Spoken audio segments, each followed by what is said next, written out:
خبر ہے فوجی عدالتوں سے سزا یافتہ مزید 4 فسادیوں کو تختہ دار پر لٹکا دیا گیا ہے۔ چاروں دہشت گرد شہریوں اور سیکیورٹی فورسز پر حملوں کے علاوہ انفراسٹرکچر اور تعلیمی اداروں کی تباہی میں بھی ملوث ہے۔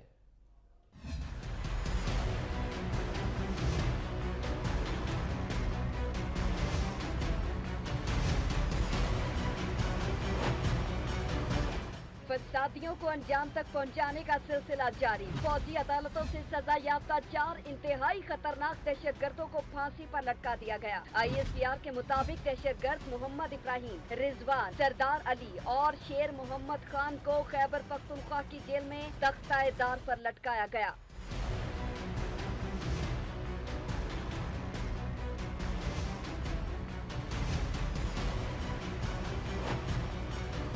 ISPR کے مطابق چاروں دہشت گردوں کا تعلق کالعدم تحریک طالبان پاکستان سے تھا، جو انتہائی خطرناک اور کالعدم تنظیم کے سرگرم رکن تھے۔ چاروں دہشت گرد شہریوں اور سیکیورٹی فورسز پر حملوں اور سرکاری ملازمین کے اغوا میں ملوث تھے۔ دہشت گردوں نے تعلیمی اداروں، مواصلاتی نظام اور انفراسٹرکچر کو تباہ کیا۔ دہشت گردوں سے دھماکہ خیز مواد بھی برآمد ہوا۔ پھانسی پانے والے دہشت گردوں نے مجسٹریٹ کے سامنے اپنے جرائم کا اعتراف کیا۔ چاروں دہشت گردوں کے خلاف مقدمات کی سماعت فوجی عدالت میں ہوئی، جس کے بعد انہیں سزائے موت سنائی گئی۔